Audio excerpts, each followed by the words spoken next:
Hello विद्यार्थियों, मेरे प्रिय विद्यार्थियों, श्रोताओं, आप सभी का स्वागत है, अभिनंदन है। जैसे आप जानते हैं, हम लोग उपन्यास गोदान के 3 भागों का श्रवण कर चुके हैं और आज हम चौथा भाग श्रवण करेंगे। चौथा भाग आरंभ करने के पहले हम जो आपके 3 भाग हैं उस पर प्रकाश डालेंगे। प्रथम भाग में होरी, जो इसका प्रधान पात्र है, उपन्यास का नायक है, उसकी पत्नी धनिया, उसकी 2 पुत्रियां सोना और रूपा, पुत्र गोबर, इनके विषय में हम परिचित होते हैं। और उसी दिन होरी अपने मित्र बोरा को कहता है कि बोला से कहता है कि वो आकर के भूसा ले जाए, उसे भूसा की आवश्यकता है। और वो अपने अपने घर चले जाते हैं। अगले दिन भोला होरी के घर भूसा लेने आता है और भूसा ज़्यादा होता है, इस वजह से होरी का पुत्र और होरी दोनों ही भोला के साथ भूसा पहुंचाने जाते हैं। वहाँ जब पहुँचते हैं भोला के घर, तो वहाँ उसकी पुत्री दुनिया से होरी की पुत्र गोबर का परिचय होता है और वो एक दूसरे के प्रति आकर्षित होते हैं। थोड़ी बातचीत भी होती है। घर चले जाते हैं और ये तय करके आते हैं कि अगले दिन आकर के गाय लेकर जाएगा गोबर। अगले दिन सुबह ही, चूँकि दुनिया से भी मिलना था, गोबर को बहुत उत्साहित होता है और सुबह तैयार होकर जल्दी ही भोला के घर पहुंच जाता है। वहाँ पर थोड़ा बैठता है, उसके पश्चात गाय लेके चल देता है। तो दुनिया उसको पहुंचाने के लिए साथ में आती है, क्योंकि नया जानवर था और वो रास्ते में परेशान कर सकता है नए व्यक्ति के साथ में, इसलिए वो पहुंचाने आती है और गोबर के गांव के पास तक आती है। इस बीच में दोनों की जो जान पहचान है वो और अच्छी तरह से हो जाती है, एक दूसरे को समझते हैं और एक दूसरे के हृदय से भी परिचित हो जाते हैं। पनपते हुए प्रेम को भी वो बताते हैं और यहाँ तक वो दोनों साथ जीवन भर साथ रहने का भी वादा कर लेते हैं। इसके पश्चात जब गांव पास आ जाता है तो दुनिया लौट जाती है और कहती है कि मुझे पता ही नहीं चला कि मैं यहाँ तक आ गई, और वो घर चली जाती है। गोबर भी अपने घर आ जाता है। अब चौथे भाग में दुनिया, भोला, किसी का परिवार नहीं है। यहाँ पर कुछ बुद्धिजीवियों, सिद्धांतवादी, आदर्शवादी लोगों का एक शहर का वातावरण दिखाया गया है। इसमें अनेक पात्र दिखाई देते हैं। लेखक ने इस भाग में अनेक किरदारों के द्वारा, जैसे mister Mehta, mister B Mehta, Rai sahab, Omkar Nath, mister Tankha, mister Khanna, Malti, Mirza Khurshid, अनेक किरदार को सामने लाए हैं। और इनमें से कोई प्रोफेसर है, कोई वकील है, कोई संपादक है, कोई लेखक है,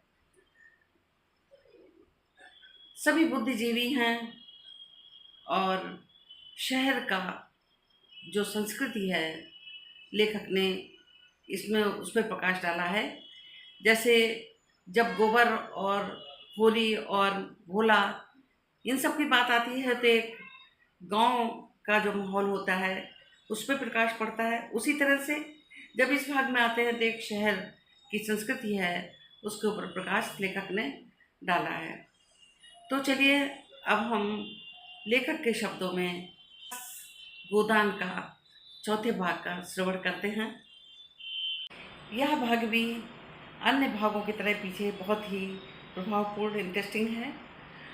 इसमें जो किरदार हैं उनके बीच जो हास्य विनोद से युक्त भाषा का प्रयोग किया गया है, जो व्यंग्यपूर्ण भाषाओं का प्रयोग किया गया है, गुदगुदाने वाली भाषा का प्रयोग किया गया है, उससे ये भाग बहुत ही प्रभावपूर्ण बन गया है।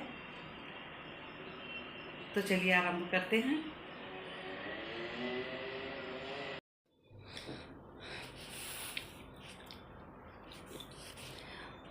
जेठ की उदास और गर्म संध्या सेमरी के सड़कों और गलियों में पानी के छिड़काव से शीतल और प्रसन्न हो रही थी। मंडप के चारों तरफ फूलों और पौधों के गमले सजा दिए गए थे और बिजली के पंखे चल रहे थे। राय साहब अपने कारखाने में बिजली बनवा लेते थे। उनके सिपाही पीली वर्दियां डांटे, नीले साफे बांधे जनता पर रौब जमाते फिरते थे। नौकर उजले कुर्ते पहने और केसरिया पाग बांधे मेहमानों और मुखियों का आदर सत्कार कर रहे थे। उसी वक्त एक मोटर सिंह द्वार के सामने आकर रुकी और उसमें से 3 महानुभाव उतरे। वह तो खद्दर का कुर्ता और चप्पल पहने हुए थे। उनका नाम पंडित ओंकारनाथ है। आप दैनिक पत्र बिजली के यशस्वी संपादक हैं, जिन्हें देश चिंता ने घुला डाला है। दूसरे महाशय जो कोट पैंट में हैं, वह हैं वकील, पर वकालत ने न चलने के कारण एक बीमा कंपनी में दलाली करते हैं और ताल्लुकेदारों को महाजनों और बैंकों से कर्ज दिलाने में वकालत से कहीं ज़्यादा कमाई करते हैं। उनका नाम है श्याम बिहारी तंखा। और तीसरे सज्जन जो रेशमी अचकन तंग पजामा पहने हैं, मिस्टर बी मेहता, यूनिवर्सिटी के दर्शन शास्त्र के अध्यापक हैं। ये तीनों सज्जन राय साहब के सहपाठियों में हैं और शगुन के उत्सव पर निमंत्रित हुए हैं। आज सारे इलाके में आसामी आएंगे और शगुन के रुपए भेंट करेंगे। रात को धनुष यज्ञ होगा और मेहमानों की दावत होगी। हुरी ने 5 रुपए शगुन को दे दिए हैं और एक गुलाबी मिजही पहने, गुलाबी पगड़ी बांधे, घुटने तक काछनी काछे, हाथ में एक खुरपी लिए और मुख पर पाउडर लगवाए राजा जनक का माली बन गया है और गरुड़ से इतना फूला उठा है कि मानो यह सारा उत्सव उसी के प्रसाद से हो रहा है। राय साहब ने मेहमानों का स्वागत किया। दोहरे वदन के ऊंचे आदमी थे, गठा हुआ शरीर, तेजस्वी चेहरा, ऊंचा माथा, गोरा रंग, जिस पर शरबती रेशमी चादर खूब खिल रही थी। पंडित ओंकारनाथ ने पूछा, अब की कौन सा नाटक खेलने का विचार है? मेरे रस की तो यहाँ वही एक वस्तु है। राय साहब ने तीनों सज्जनों को अपनी रावटी के सामने कुर्सियों पर बैठाते हुए कहा, पहले तो धनुष यज्ञ होगा, उसके बाद एक प्रहसन। नाटक कोई अच्छा न मिला। कोई तो इतना लंबा शायद 5 घंटे में खत्म ना हो, कोई इतना क्लिष्ट शायद यहाँ एक व्यक्ति भी उसका अर्थ ना समझे। आखिर मैंने स्वयं एक प्रहसन लिख डाला जो 2 घंटे में पूरा हो जाएगा। ओंकारनाथ की राय साहब की रचना शक्ति में बहुत संदेह था। उनका ख्याल था कि प्रतिभा तो गरीबी में ही चमकती है। दीपक की बात जो अंधेरे ही में अपना प्रकाश दिखाता है। उपेक्षा के साथ जिसे छिपाने की भी उन्होंने चेष्टा नहीं की। पंडित ओंकारनाथ के मुंह फेर लिया। मिस्टर तनखा इन बेमतलब की बातों में न पढ़ना चाहते थे, फिर भी राय साहब को दिखा देना चाहते थे कि इस विषय में उन्हें कुछ बोलने का अधिकार है। बोले, नाटक कोई भी अच्छा हो, अगर उसके अभिनेता अच्छे हों। अच्छे से अच्छा नाटक बुरे अभिनेताओं के हाथ में पड़कर बुरा हो सकता है। जब तक स्टेज पर शिक्षित अभिनेत्रियां नहीं आती, हमारी नाट्य कला का उद्धार नहीं हो सकता। अब की तो आपने काउंसिल में प्रश्नों की धूम मचा दी। मैं तो दावे के साथ कह सकता हूँ कि किसी मेंबर का रिकॉर्ड इतना शानदार नहीं है। दर्शन के अध्यापक मिस्टर मेहता इस प्रशंसा को सहन न कर सकते थे। विरोध तो करना चाहते थे, पर सिद्धांत की आड़ में। उन्होंने हाल ही में एक पुस्तक कई साल के परिश्रम के बाद लिखी थी। उसकी जितनी धूम होनी थी, उसकी शतांश भी नहीं हुई। इससे बहुत दुखी थे। बोले, भाई, मैं प्रश्नों का कायल नहीं। मैं चाहता हूँ हमारा जीवन हमारे सिद्धांतों के अनुकूल हो। आप कृषकों के शुभेच्छु हैं, इन्हें तरह तरह की रियायत देना चाहते हैं। जमींदारों के अधिकार छीन लेना चाहते हैं, बल्कि उन्हें आप समाज में का श्राप समझते हैं, कहते हैं। फिर भी आप जमींदार हैं। वैसे ही जमींदार जैसे हजारों और जमींदार हैं। अगर आपकी धारणा है कि कृषकों के साथ रियायत होनी चाहिए, तो पहले आप खुद शुरू करें। काश्तकारों को बगैर नजराने लिए पट्टे लिख दें, बेगार बंद कर दें, वजीफा लियान को तिलांजलि दे दें, चरावर जमीन छोड़ दें। मुझे उन लोगों से जरा भी हमदर्दी नहीं है जो बातें तो करते हैं कम्युनिस्टों की सी, मगर जीवन है रईसों का सा, उतना ही विलासमय, उतना ही स्वार्थ से भरा हुआ। राय साहब को आघात पहुंचा। वकील साहब के माथे पर बल पड़ गए और संपादक जी के मुंह से जैसे कालिख लग गई।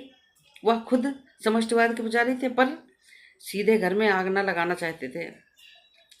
तनख्वाह ने राय साहब की वकालत की। मैं समझता हूँ राय साहब को अपने आसामियों के साथ जितना अच्छा व्यवहार है, अगर सभी जमींदार वैसे ही हो जाएं, तो ये प्रश्न ही न रहे। मेहता ने हथौड़े की चोट जमाई। मानता हूँ आपको अपने आसामियों के साथ बहुत अच्छा बर्ताव है, मगर प्रश्न ये है कि उसमें स्वार्थ है या नहीं।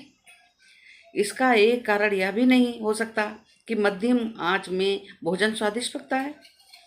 गुड़ से मारने वाला जहर से मारने वाले की अपेक्षा कहीं सफल हो सकता है।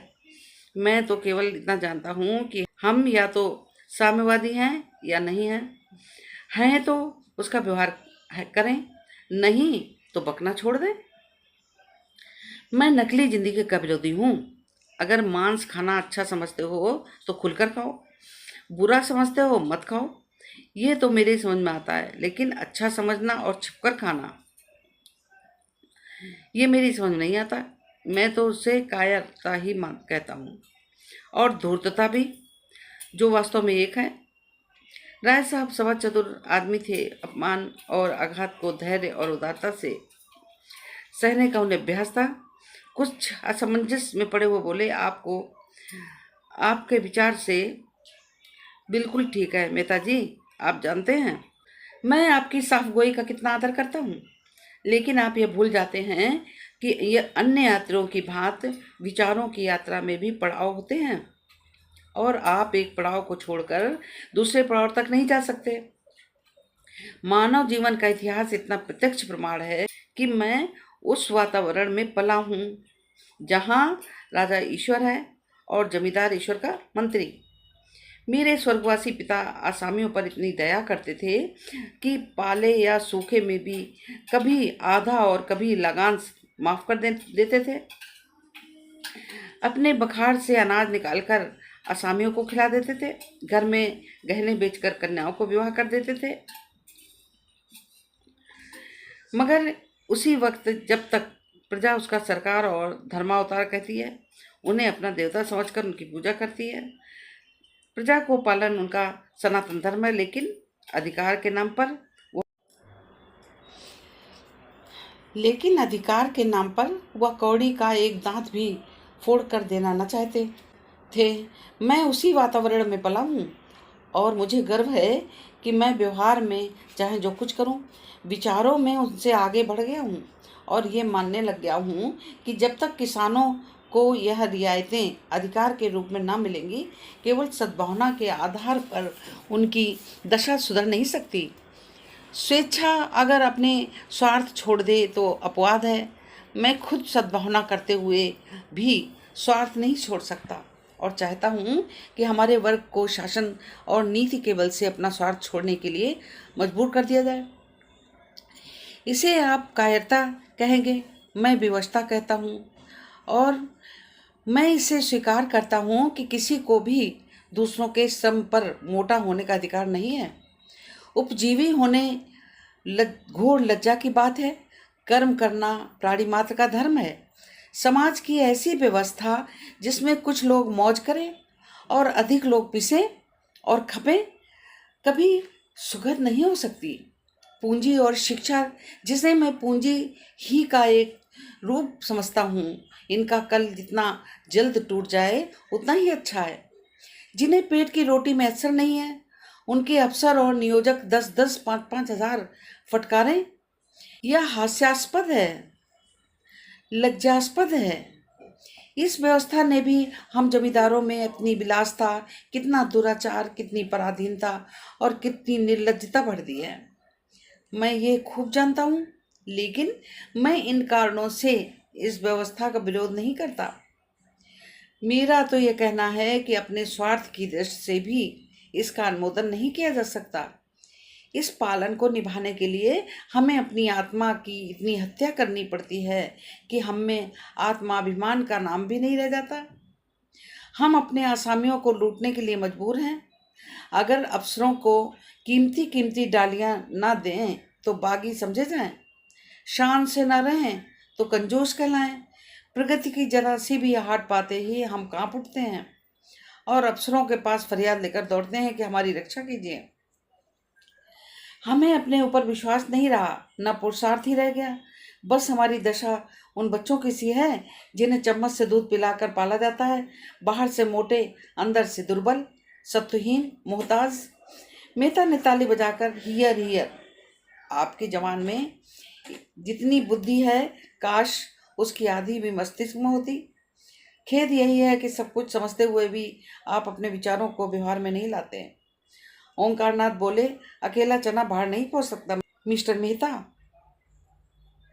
हमें समय के साथ चलना भी है और उसे अपने साथ चलाना है। बुरे कामों में ही सहयोग की जरूरत नहीं होती, अच्छे कामों के लिए भी सहयोग की उतनी जरूरत होती है। आप ही क्यों 800 रुपये महीना हड़पते हैं, जब आपके करोड़ों भाई केवल 8 रुपये में अपना निर्वाह करते हैं? तो आप 800 रुपये महीने कैसे हड़प लेते हैं? राय साहब ने ऊपरी खेद लेकिन भीतरी संतोष से संपादक जी को देखा और बोले, व्यक्तिगत बातों पर आलोचना न कीजिए संपादक जी, हम यहाँ समाज की व्यवस्था पर विचार कर रहे हैं। मिस्टर मेहता उसी ठंडे मन से बोले, नहीं नहीं, मैं इसे बुरा नहीं समझता। समाज व्यक्ति से ही बनता है और व्यक्ति भूलकर हम किसी व्यवस्था पर विचार नहीं कर सकते। मैं इसीलिए इतना वेतन लेता हूँ कि मेरा इस व्यवस्था पर विश्वास नहीं है। संपादक जी को अचंभा हुआ, अच्छा, आप वर्तमान व्यवस्था के समर्थक हैं? हमेशा रहना चाहिए। मैं इस सिद्धांत का समर्थक हूँ। इस संसार में छोटे छोटे हमेशा रहेंगे और उन्हें हमेशा रहना चाहिए। इसे मिटाने की चेष्टा करना मानव जाति के सर्वनाश के कारण होगा। कुश्ती का जोड़ बदल गया। राय साहब किनारे खड़े हो गए। संपादक जी मैदान में उतरे। आप 20वीं शताब्दी में भी ऊंच नीच का भेद मानते हैं? जी हाँ, मानता हूँ, और बड़े जोरों से मानता हूँ। जिस मत के आप समर्थक हैं वह भी कोई नई चीज नहीं है। जब से मनुष्य में ममत्व का विकास हुआ तभी उस मत का जन्म हुआ। बुद्ध और प्लेटो, ईशा समाज में समता के समर्थक थे। यूनानी और रोमन, सीरियाई सभी सभ्यताओं ने उसकी परीक्षा की, पर अप्राकृतिक होने के कारण कभी वह स्थायी न बन सकी। आपकी बातें सुनकर मुझे आश्चर्य हो रहा है। आश्चर्य ज्ञान का दूसरा नाम है। मैं आपका कृतज्ञ हूँ। अगर आप इस विषय पर कोई लेखमाला शुरू करें। जी, मैं इतना अहमक नहीं हूँ। अच्छी रकम दिलवाइए तो अलबत्ता। आपने सिद्धांत ही ऐसा लिया है कि खुले खजाने पब्लिक को लूट सकते हैं। मुझ में और आप में अंतर ही है कि मैं जो कुछ मानता हूँ उस पर चलता हूँ। आप लोग मानते हैं कुछ हैं, कुछ करते हैं। धन को आप किसी अन्याय से बराबर भला सकते हैं, लेकिन बुद्धि को, चरित्र को, रूप को, प्रतिभा को और बल को बराबर फैलाना तो आपकी शक्ति के बाहर है। छोटे बड़े का भेद केवल धन से तो नहीं होता। मैंने बड़े बड़े धन कुबेर को भिक्षुओं के समान घुटने टेकते देखा है, और आपने भी देखा होगा। रूप की चौखट पर बड़े बड़े महीप नाग रगड़ते हैं। क्या यह सामाजिक विषमता नहीं है? आप रूस की मिसाल दें। वहाँ उसके सिवाय क्या है कि मिल के मालिक ने राज कर्मचारी का रूप ले लिया। बुद्धि तब भी राज करती थी और अब भी कार्य करती है और हमेशा करेगी। तश्तरी में पान आ गए थे। राय साहब ने मेहमानों का पान और इलायची देते हुए कहा, बुद्धि और स्वार्थ के मुक्त हो तो हम उसकी प्रभुता मानने के लिए कोई आपत्ति नहीं। हम साधु महात्माओं के सामने इसलिए से झुकाते हैं कि उनमें त्याग का बल है। इसी तरह से हम बुद्धि के हाथ भी अधिकार भी देना चाहते हैं, सम्मान भी, नेतृत्व भी, लेकिन संपत्ति किसी तरह नहीं।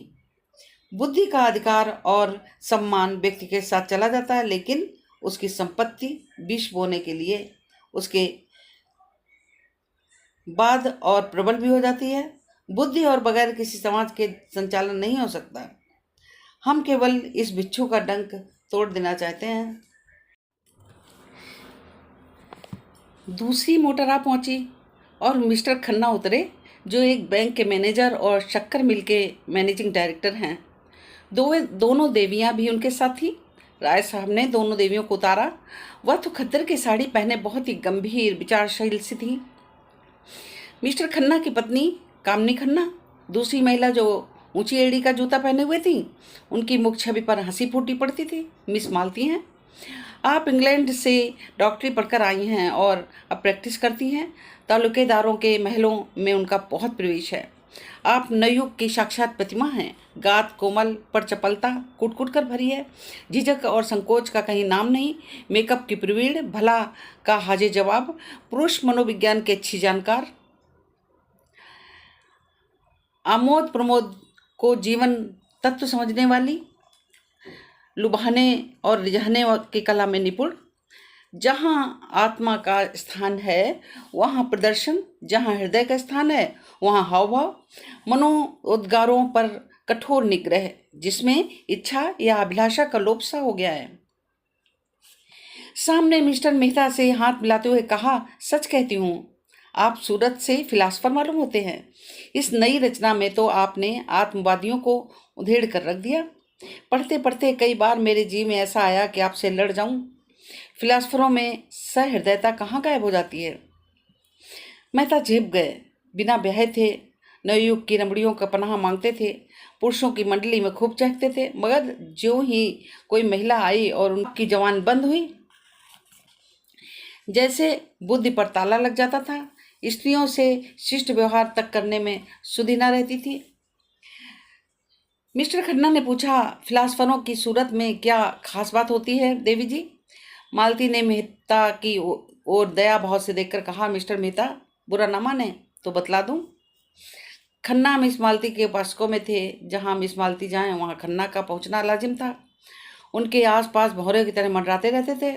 हर समय उनकी यह इच्छा रहती कि मालती से अधिक वही बोलें, उनकी निगाह अधिक से अधिक उन्हीं पर रहे। खन्ना ने आंख मारकर कहा, फिलासफर किसी की बात का बुरा नहीं मानते, उनकी यह सिफत है। तो सुनिए, फिलासफर हमेशा मुर्दा दिल होते हैं। जब देखिए अपने विचारों में मगन बैठे हैं। आपकी तरफ ताकेंगे मगर आपको देखेंगे नहीं। आप उनसे बातें किए जाएं, कुछ सुनेंगे नहीं, जैसे शून्य में पड़ रहे हों। सब लोगों ने कहा मारा। मिस्टर साहब मेहता जैसे जमीन में गड़ गए। ऑक्सफोर्ड में मेरे फिलॉसफी के प्रोफेसर मिस्टर हस्बैंड थे। खन्ना ने टोका, नाम तो निराला है। जी हाँ, और थे कुंवारे। मिस्टर मेहता भी तो कुंवारे हैं। यह रोग सभी फिलासफरों का होता है। तब मेहता को अवसर मिला। बोले, आप भी तो इसी मर्ज में गिरफ्तार हैं। मैंने प्रतिज्ञा की है किसी फिलासफर से शादी करूंगा। वह वर्ग शादी के नाम पर घबराता है। हस्बैंड साहब तो स्त्री को देखकर घर में छिप जाते थे। उनके शिष्यों में कई लड़कियां थीं। अगर उनमें से कोई कुछ कभी पूछने के लिए उनके ऑफिस में चली आती तो आप ऐसे घबरा जाते जैसे कोई शेर आ गया हो। हम लोग भी खूब छेड़ा करते, मगर थे बेचारे बहुत सरल हृदय। कई हजार की आमदनी थी, पर मैंने उन्हें हमेशा एक सूट पहने देखा। उनकी एक विधवा बहन थी, वही उनके घर का सारा काम प्रबंध करती थी। मिस्टर हस्बैंड तो खाने की फिक्र ही ना रहती। मिलने वालों के डर से अपने कमरे के द्वार बंद करके लिखा पढ़ी करते रहते। भोजन का समय आ जाता तो उनकी बहन आहिस्ता से भीतर के द्वार से उनके पास आकर किताब बंद कर देती। तब उन्हें मालूम होता कि खाने का समय हो गया। रात भी भोजन का समय बंधा हुआ था। उनकी बहन कमरे में बत्ती बुझा दिया करती थी एक दिन बहन ने किताब बंद करनी चाहिए तो आपने पुस्तक के दोनों हाथों से दबा दिया और भाई बहन में जोर आजमाइश होने लगी। आखिर बहन उनकी पहिएदार कुर्सी को खींचकर भोजन के कमरे में ले आई। राय साहब बोले, मगर मेहता साहब तो बड़े खुशमिजाज और मिलनसार हैं। नहीं, इस हंगामे में तो क्यों आते? तो आप फिलासफर ना होंगे। जब अपनी चिंताओं से हमारे सिर पर में दर्द होने लगता है जब अपनी चिंताओं से हमारे सिर में दर्द होने लगता है तो आप फिलासफर ना होंगे। जब अपनी चिंताओं से हमारे सिर में दर्द होने लगता है तो विश्व की चिंता सिर पर लाद कर कोई कैसे प्रसन्न रह सकता है? उधर संपादक जी श्रीमती खन्ना से अपनी आर्थिक कठिनाइयों की कथा सुना रहे थे। बस यूं समझिए श्रीमती जी कि संपादक का जीवन एक दीर्घ विलाप है, जिसे सुनकर लोग दया करने के बदले कानों में हाथ रख लेते हैं। बेचारा ना अपना उपकार कर सके ना औरों का। पब्लिक इससे आशा से ये रखती है कि हर एक आंदोलन में वह सबसे आगे रहे, जेल जाए, मार खाए, घर के माल असबाब की कुर्की कराए या उसके धर्म में जाता है, लेकिन उसकी कठिनाइयों की ओर किसी का ध्यान नहीं हो तो वो सब कुछ उसे हर एक विधा, हर एक कला पारंगत होना चाहिए, लेकिन उसे जीवित रहने का अधिकार नहीं है। आप तो आजकल कुछ लिखती नहीं। आपकी सेवा करने का जो थोड़ा सा सौभाग्य मुझे मिल सकता था उससे मुझे क्यों वंचित रखती हैं? मिसेस खन्ना को कविता लिखने का शौक था, इस नाते संपादक जी कभी कभी उनसे मिलाया करते थे, लेकिन घर के काम धंधों में व्यस्त रहने के कारण बहुत दिनों से कुछ नहीं लिख सकी थी। सच तो बात यह है कि संपादक जी ने ही उन्हें प्रोत्साहित करके कवि बनाया। सच्ची प्रतिभा उनमें बहुत कम थी। क्या लिखूं, कुछ सोचता नहीं। आपने कभी मिस मालती से कुछ लिखने को कहा है कि नहीं? संपादक जी उपेक्षा भाव से बोले, उनका समय मूल्यवान है कामनी देवी। लिखते तो वो लोग हैं जो अंदर कुछ दर्द, अनुराग, लगन, विचार होते हैं। जिन्होंने धन और भोग विलास का जीवन का लक्ष्य बना लिया, वो क्या लिखेंगे? कामनी ने ईर्ष्या मिश्रित विनोद से कहा, अगर आप उनसे कुछ लिखा सके तो आपका प्रचार दुगना हो जाए। लखनऊ में तो ऐसा कोई रसिक नहीं है जो आपका ग्राहक ना बन जाए। अगर धन मेरे जीवन का आदर्श होता तो आज मैं इस दशा में ना होता। मुझे भी धन कमाने की कला आती है। आज चाहूं तो लाखों कमा सकता हूं, लेकिन यहाँ धन को कभी समझा ही नहीं। साहित्य की सेवा करना जीवन का ध्येय है और रहेगा। कम से कम मेरा नाम तो ग्राहकों में लिखवा दीजिए। आपका नाम ग्राहकों में नहीं, संरचकों में लिखूंगा। संरचकों में रानियों महारानियों का को लिख रखिए, जिनकी थोड़ी सी खुशामद करके आप अपने पत्र को लाभ की चीज बना सकते हैं। मेरी रानी महारानी आप हैं। मैं तो आपके सामने किसी रानी महारानी से हकीकत नहीं समझता। जिसमें दया और विवेक है वह मेरी रानी है। खुशामद से मुझे घृणा है। कामनी ने चुटकी ले, लेकिन मेरी खुशामद में आप कर रहे हैं संपादक जी।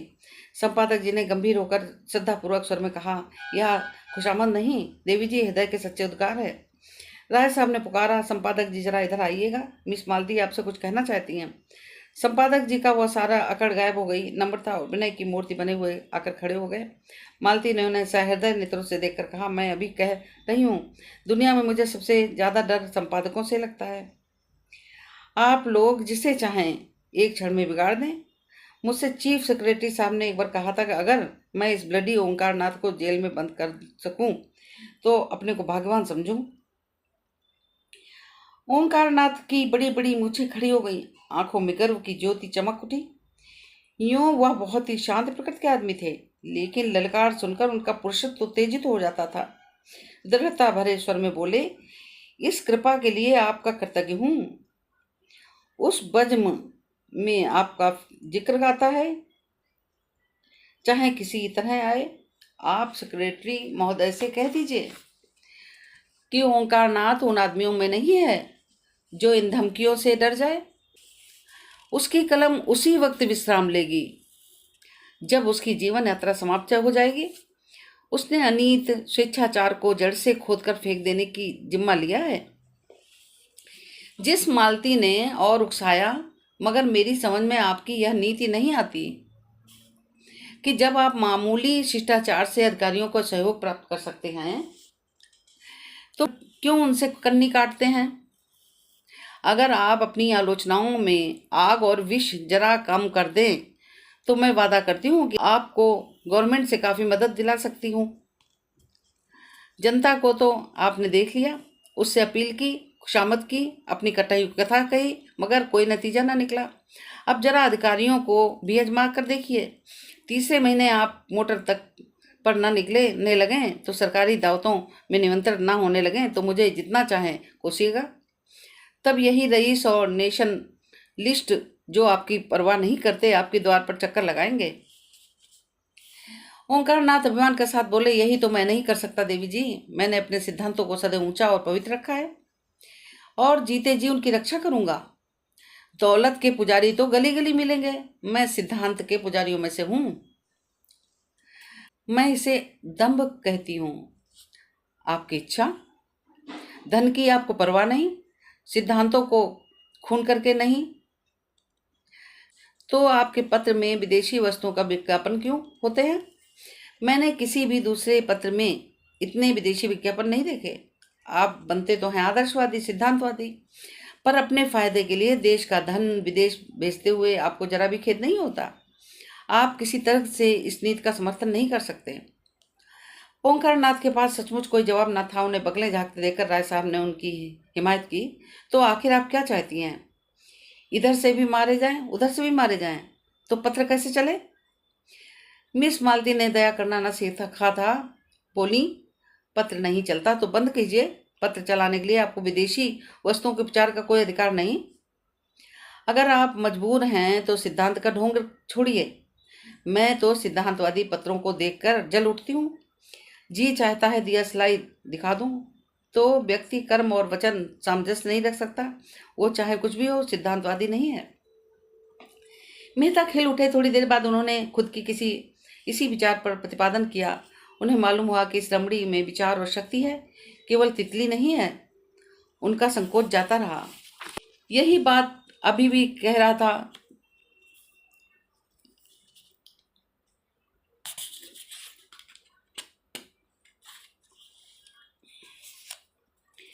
यही बात अभी मैं कह रहा था। विचार और व्यवहार में सामंजस्य का न होना ही धूर्तता और मक्कारी है। मिस मालती प्रसन्नता से बोली, तो इस विषय में आप और मैं एक हैं और मैं भी फिलासफर होने का दावा कर सकती हूँ। खन्ना की जीभ में खुजली हो रही थी। बोले, आपका एक एक अंग फिलासफी में डूबा हुआ है। मालती ने उनकी लगाम खींची। अच्छा, आपका भी फिलासफी में दखल है?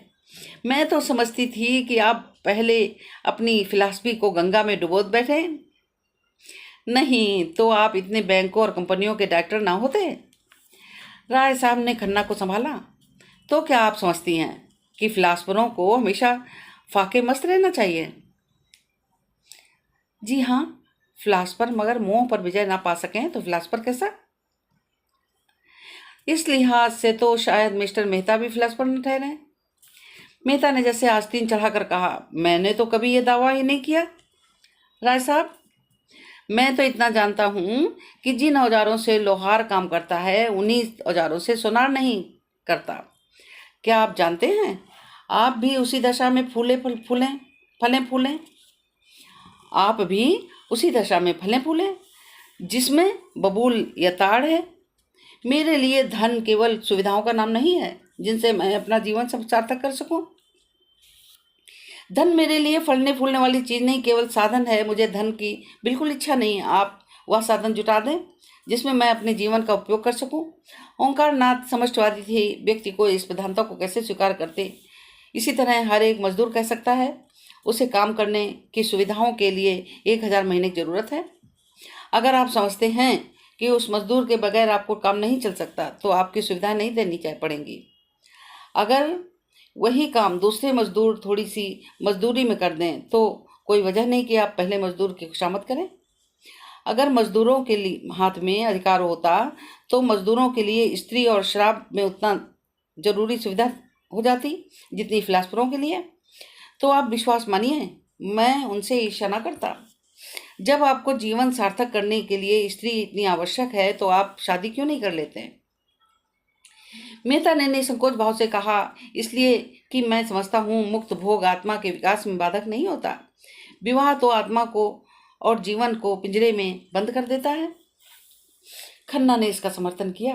बंधन और निग्रह पुरानी थ्योरियां हैं, नई थ्योरी है मुक्त भोग। मालती ने चोटी पकड़ी। तो अब मिसेस खन्ना को तलाक के लिए तैयार रहना चाहिए। तलाक का बिल तो हो, शायद उसका पहला उपयोग आप ही करेंगे। कामनी ने मालती की ओर विष भरी आंखों से देखा और मुंह सिकोड़ लिया, मानो कह रही थी, खन्ना तुम्हें मुबारक है, मुझे परवाह नहीं। मालती ने मेहता की तरफ देखकर कहा, इस विषय में आपके क्या विचार हैं मिस्टर मेहता? मेहता गंभीर हो गए। वो किसी प्रश्न पर उत्तर अपना मत प्रकट करते थे जो जैसे अपनी सारी आत्मा उसमें डाल देते थे। विवाह को मैं सामाजिक समझौता समझता हूँ और उसे तोड़ने का अधिकार ना पुरुष को है ना स्त्री को। समझौता करने से पहले आप स्वाधीन हैं और समझौता हो जाने के बाद आपके हाथ कट गए तो आप तलाक के विरोधी हैं। क्यों? पक्का। और मुक्त भोग वाला सिद्धांत वो उनके लिए है जो विवाह नहीं करना चाहते। अपनी आत्मा का संपूर्ण विकास सभी चाहते हैं, फिर विवाह कौन करे और क्या करे, क्यों करे? इसीलिए कि मुक्ति सभी चाहते हैं, पर ऐसे बहुत कम हैं जो लोभ से अपना गला छुड़ा सकें। आप श्रेष्ठ समझते हैं वैवाहिक जीवन को या अविवाहित जीवन को? आप श्रेष्ठ समझते हैं। धनुष यज्ञ के अभिनय निकट था। 10 से 1 तक धनुष यज्ञ, 1 से 3 तक प्रहसन या प्रोग्राम। भोजन की तैयारी शुरू हो गई। मेहमानों के लिए बगले में रहने की अलग अलग प्रबंध, खाना, परिवार के लिए 2-2 कमरे रखे गए थे और भी कितने ही मेहमान आ गए थे।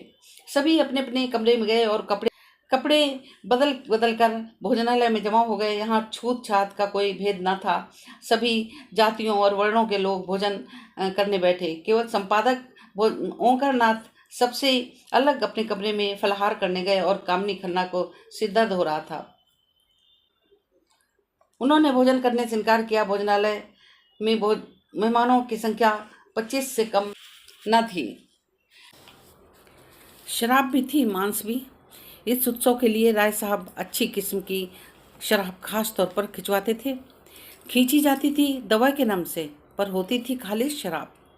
मांस भी कई तरह के पकते थे, कोफ्ते, कबाब, पुलाव, मुर्गा, मुर्गियाँ, बकरा, हिरन, तीतर, मोर, जिसे जो पसंद हो खाए।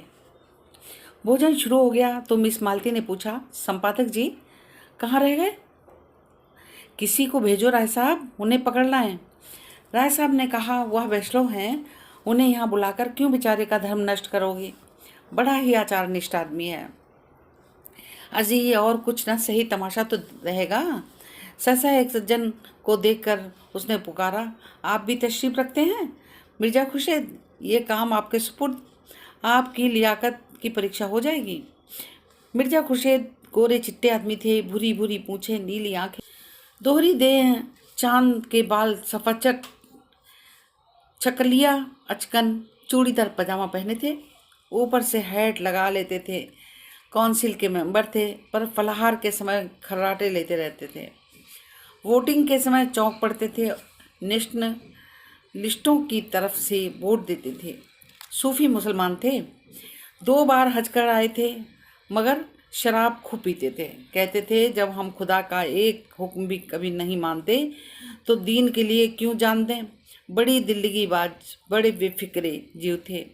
पहले बस्ते में ठेके का कारोबार करते थे, लाखों कमा, मगर शामत आई कि एक मैम से अशनाई कर बैठे, मुकदमेबाजी हुई, जेल जाते जाते बचे। 24 घंटे के अंदर मुल्क से निकल जाने का हुक्म हुआ। जो कुछ जहां था वहीं छोड़ा और सिर्फ 50,000 रुपये लेकर भाग खड़े हुए। बम्बई में उनके एजेंट थे, सोचा था उनसे हिसाब किताब कर लें, पर जो कुछ निकलेगा उसी की ज़िंदगी काट देंगे, मगर एजेंटों ने जाल करके उनके 50,000 भी ऐंठ लिए। निराश होकर वहाँ से लखनऊ चले। गाड़ी में एक महात्मा से साक्षात्कार हुआ। महात्मा जी ने उन्हें सब्ज बात दिखाकर उनकी घड़ी, अंगूठियाँ, रुपए सब ठग लिए। बेचारे लखनऊ पहुँचे, देह के कपड़ों के सिवा कुछ न था। राय साहब से पुरानी मुलाकात थी, कुछ उनकी मदद से और कुछ अन्य मित्रों की मदद से एक जूतों की दुकान खोल ली। वह अब लखनऊ की सबसे चलती हुई जूतों की दुकान थी। 4-500 रोज की बिक्री। जनता को उन पर थोड़े ही दिनों में विश्वास हो गया था और एक बड़े भारी मुस्लिम ताल्लुकेदार को नीचा दिखाकर काउंसिल में पहुंच गए। अपनी जगह पर बैठे बैठे बोले, जी नहीं, मैं किसी का दिन नहीं बिगाड़ता, ये काम आपको खुद करना चाहिए। मजा तो जब है कि आप उन्हें शराब पिलाकर छोड़ें। यह आपके हुस्न की जादू की आजमाइश है। चारों तरफ आवाज आई, हाँ मिस मालती, आज अपना कमाल दिखा दीजिए। मालती ने मिर्जा को ललकारा, कुछ इनाम दोगे? 100 रुपए की एक थैली। खुश? 100 रुपए? लाख रुपए का धर्म बिगाड़ूं और 100 के लिए? अच्छा, आप खुद अपनी फीस बताइए। 1000 कौड़ी कम नहीं। अच्छा, मंजूर? जी नहीं, लाकर मेहता जी के हाथ में रख दीजिए। मिर्जा जी ने तुरंत रुपए का नोट जेब से निकाला और उसे दिखाते हुए खड़े हो बोले, भाइयों, यह सब मर्दों की इज्जत का मामला है। अगर मिस मालती की फरमाइश ना पूरी हुई तो हमारे कहीं मुंह दिखाने की जगह न रहेगी। अगर मेरे पास रुपए होते तो मैं इस मालती को एक एक अदा पर 1-1 लाख कुर्बान कर देता, पर पुराने शायर ने अपनी माशूक के एक काले तिल पर शमरकंद और बोखारा के सूबे कुर्बान कर दिए थे। आज आप सभी साहिबों की जवां मर्दी और हुस्न परस्ती का इम्तान है। जिसके पास जो कुछ हो सच्चे सुरमा की तरह निकाल कर रख दें। आपको इल्म की कसम, माशूक की अदाओं की कसम, अपनी इज्जत की कसम, पीछे कदम ना हटाइए। मर्दों, रुपए खर्च हो जाएंगे, नाम हमेशा के लिए रह जाएगा। ऐसा तमाशा लाखों में भी सस्ता है। देखिए, लखनऊ के हसीनों की रानी एक जाहिद पर अपने हुस्न का मंत्र कैसे चलाती हैं। भाषण समाप्त करते ही मिर्जा जी के हर एक से जेब की तलाशी शुरू कर दी। पहले मिस्टर खन्ना की तलाशी, उसमें जेब में 500 निकले। मिर्जा ने मुंह फीका पर करके कहा, वाह खन्ना साहब वाह, नाम बड़े दर्शन छोटे, इतनी कंपनियों के डायरेक्टर, लाखों की आमदनी, आपकी जेब में 500 रुपये? लाहौल बिला कुव्वत। कहाँ है मेहता? आप जरा जाकर मिसेस खन्ना से कम 100 रुपये वसूल कर लाएं। खन्ना खिसियाए बोले, अजी उनके पास एक पैसा भी नहीं होगा, कौन जानता है कि वहाँ आप तलाशी लेना शुरू करेंगे। खैर, आप खामोश रहिए, पर अपनी तकदीर तो आजमा लें। अच्छा, तो मैं जाकर उनसे पूछता हूँ। जी नहीं, आप यहाँ से हिल नहीं सकते। मिस्टर मेहता, आप फिलासफर हैं, मनोविज्ञान के पंडित, अपनी भद न कराइएगा। मेहता शराब पीकर मस्त हो जाते थे। उस मस्ती में उनका दर्शन उड़ जाता था और विनोद सजीव हो जाता था। लपक कर मिसेस खन्ना के पास गए और 5 मिनट में मुंह लटकाए लौट आए। मिर्जा ने पूछा, अरे क्या खाली हाथ? राज साहब हंसे, काजी के घर चूहे भी सियाने। मिर्जा ने कहा, हो बड़े खुशनसीब खन्ना, खुदा की कसम। मेहता ने कहा लगाया, जेब से 100 रुपए के 5 नोट निकाले। मिर्जा ने लपक कर उन्हें गले लगा लिया। चारों तरफ से आवाजें आने लगी, कमाल है, मानता हूँ उस्ताद, क्यों ना हो, फिलासफर ही जो ठहरे। मिर्जा ने नोटों की आंखों से लगा कर कहा, भाई मेहता, आज से मैं तुम्हारा शागिर्द हुआ, बताओ क्या जादू मारा। मेहता अकड़ कर लाल लाल आंखों के ताकते बोले, अजी कुछ नहीं, ऐसा कौन सा बड़ा काम है? जाकर पूछा, अंदर जाऊं? बोली, आप हैं मेहता जी, जाइए। मैंने अंदर जाकर देखा, वहाँ लोग ब्रिज खेल रहे थे। मिस मालती 500 रुपये हार गई और अपनी अंगूठी बेच रही हैं। अंगूठी 1000 से कम नहीं है। आपने तो देखा, बस वही। आपके पास रुपए हों तो 500 रुपये देकर 1000 की चीज़ ले लीजिएगा। ऐसा मौका फिर न मिलेगा। मिस मालती ने इस वक्त रुपए न दिए तो बेदाग निकल जाएंगी। पीछे से कौन देता है, शायद इसीलिए उन्होंने अंगूठी निकाली और 500 रुपये किसके पास धरे होंगे। मुस्काई और चट अपने बटुए के 500 नोट निकाल कर दे दिए। बोली, मैं बिना कुछ लिए घर से नहीं निकलती, न जाने कब क्या ज़रूरत पड़ जाए। खन्ना खिंचा कर बोले, जब हमारे प्रोफेसरों का ये हाल है तो यूनिवर्सिटी के ईश्वर ही मालिक हैं। खुर्शीद ने गाहों पर नमक छिड़का, अरे तो ऐसी क्यों, कौन सी बड़ी रकम है जिसके लिए आपका दिल बैठा जाता है? खुदा झूठ ना बुलवाए। तो यह आपकी एक दिन की आमदनी है, समझ लीजिएगा। एक दिन बीमार पड़ गए और आएगा तो मिस मालती के ही हाथ। आपके दर्द जिगर की दवा मिस मालती ही के पास तो है। मालती ने ठोकर मारी, देखिए मिर्जा जी, तबेले में लतियाहुज नहीं अच्छी नहीं। मिर्जा ने दुम हिलाई, कान पकड़ता हूँ देवी जी। मिस्टर तनख्वाह की तलाशी हुई। मुश्किल से 10 रुपये निकले। नेताजी की जेब से केवल अठन्नी निकली। कई सज्जनों ने एक एक 2-2 रुपये खुद दिए। हिसाब जोड़ा गया तो 300 की कमी थी। यह कमी राय साहब ने उदारता के साथ पूरी कर दी। संपादक जी ने मेवे और फल खाए थे और जरा कमर सीधी कर रहे थे कि राय साहब ने जाकर कहा, आपको मिस मालती याद कर रही हैं? खुश होकर बोले, मिस मालती मुझे याद कर रही हैं? धन्य भाग, राय साहब के साथ ही हाल में विराजे। उधर नौकरों ने मेजें साफ कर दी थी। मालती ने आगे बढ़कर उनका स्वागत किया। संपादक जी ने नम्रता दिखाई, बैठिए, तकल्लुफ न कीजिए, मैं इतना बड़ा आदमी नहीं हूँ। मालती ने श्रद्धा भरे स्वर में कहा, कहानी का आगे का भाग गोदान के भाग 5 में देखिए, सुनिए।